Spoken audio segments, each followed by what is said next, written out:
কখনো নিজের দুঃখ কষ্টের কথা অন্যকে বলতে যাবেন না।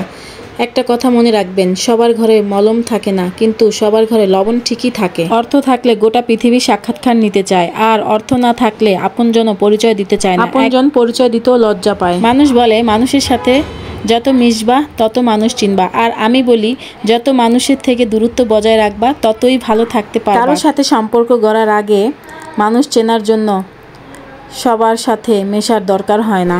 আসসালামু আলাইকুম, আশা করছি সবাই ভালো আছেন। সো সরি, মনের অজান্তে অনেক কথা বলে ফেললাম।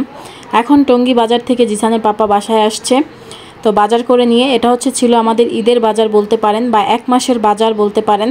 তো বাজার নিয়ে এসেছে। এখানে চাল ছিল 1 বস্তা, মানে 50 কেজির 1 বস্তা চাল, এবার 4,500 টাকা নিচ্ছে। একটু চালের দাম বেড়ে গেছে। আর একে একে জিসানের পাপা সব চালগুলা বের করতেছে, আর বাজারগুলা বের করতেছে, আর চালটা জিসানের পাপা ঢেলে ড্রামে রেখে দিল।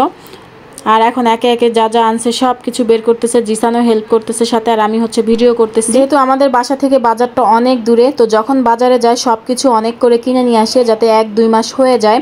তো জিসানের পাপা যখনই আসে তখনই এরকম এক্সট্রা করে বাজার করে। তো এখানে আলু ছিল 10 কেজি, পেঁয়াজ ছিল 10 কেজি, তারপরে শুকনা মরিচ ছিল 1 কেজি, আমি তো হলুদ মরিচ সব ভাঙাই। তারপরে ভীম লিকুইড, গোলপ, কয়েল, পোলার চাল, নুডলস, সাবান, তারপরে সাবানের পাউডার ছিল 6 কেজি। প্রতি মাসে আমার 6 থেকে 8 কেজি সাবানের পাউডার লাগে আর কি, কাপড় কাচা গুঁড়ি আর কি যেটাকে বলে। তো এই তো সব কিছু একে একে উঠায় নিতেছিলাম। সস ছিল, তো এখন সব কিছু উঠায় রেখে দেওয়ার পরে জিসানের ম্যাডাম চলে আসছে। ও পড়তেছে। ভয়েস ওভারের আশেপাশে প্রচুর শব্দ হচ্ছে, মানে আমার আশেপাশে কানেক্ট স্টেশনের কাজ চলতেছে, তো তার জন্য আই এম সরি, আপনারা ক্ষমা সুন্দর দৃষ্টিতে দেখবেন। তো আমি এই তো আলু পেঁয়াজ সব মেলে রেখে এখন একটু ওয়েদারটা দেখাচ্ছি। আজকে একটু মেঘলা মেঘলা ভাব, কিন্তু প্রচণ্ড গরম। এখন ফ্রিজ থেকে মাংসটা বের করব। তো জিসানের পাপা 5 কেজি গরু মাংস এনেছিল, তো সেটাই বের করে ভিজাবো আর কি। ভিজায় আমি টোপলা করে রাখিনি, এখন আমি বের করে টোপলা করব। আর 2 কেজির মতো রান্না করব। গাইস, এটা ছিল আমার রোজার ভিডিও, হয়তো 22 কি 23 রোজার ভিডিও ছিল। তো এখন গ্যাস অল্প অল্প আছে, মানে আজকে গ্যাসটা একটু কমই আছে, হঠাৎ করে জানি না কেন। রোজার মাস ভালোই রান্না করতে পারছি, কিন্তু আস্তে আস্তে কমে যাচ্ছিল। তো জিসানের পাপা এদিকে মাংস উঠায় দিল, আমি আবার ডালটা সিদ্ধ করে নিছি, মুগের ডালটা। এখানে জিসান এসে ডিস্টার্ব করতেছে, আর জিসানের পাপা আমাকে পোলাও চালটা একটু ভেজে দিতেছে। তো আমি এখানে কোনো রান্না আপনাদের সঙ্গে শেয়ার করি না, আসলে আমি কোনো রেসিপি শেয়ার করি না। আমি যেটা রান্না করি, আমার ডেইলি লাইফস্টাইল আপনাদের সঙ্গে শেয়ার করি।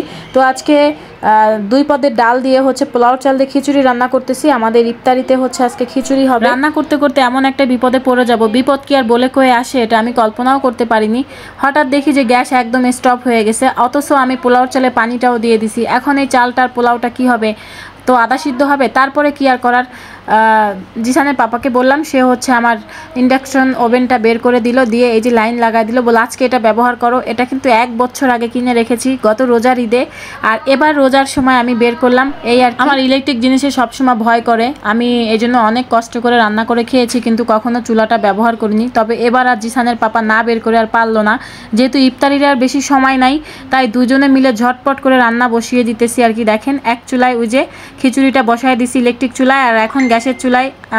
এরই মধ্যে কিন্তু আধা ঘন্টার মধ্যে গ্যাস চলে আসতেছে একটু একটু করে। তো জিসানের পাপাকে বললাম, তুমি সব মশলা দিয়ে, আপনার ভাইয়াকে বললাম যে তুমি একটু মশলাটা মাখিয়ে দাও গরু মাংসর। তো সে সব কিছু মাখিয়ে এখন দিল, আমি গ্যাসের চুলায় চড়িয়ে দিলাম। এর মধ্যে গ্যাস চলে আসছে। তো মাংসটা কিন্তু কষানো হয়ে গেছে। আজকে কষানো মাংস আর খিচুড়ি, আর হালকা পাতলা ভাজা পোড়া থাকবে। খিচুড়িটা রান্না হয়ে গেছে বিধায় আমি রান্না করে এনে রেখে দিয়েছি জিসানের জন্য। ইলেকট্রিক চুলাটা তো খুব গরম, আর এদিকে মাংসগুলা উঠায় আমি সব প্যাকেট করে রেখে দিব, যেন এক টুকরা এক একদিন বের করে রান্না করতে পারি। এই তো আমাদের ইফতারি এখানেই এই পর্যন্ত। তো যত ভাজা পোড়া আর কি আজকে অল্প, আর মাঠা আর ট্যাং, আর খিচুড়ি, আর গরুর মাংস, এটাই ছিল আমাদের আজকের ইফতারি। তো এখন আমি উঠাই সব টেবিলে সার্ভ করব, জিসানকে খেতে দিব। এই তো আজকের ভিডিও এখানেই শেষ করব। সব কিছু মিলিয়ে আপনাদের কেমন লাগলো অবশ্যই কমেন্ট বক্সে জানাবেন। আল্লাহ হাফেজ।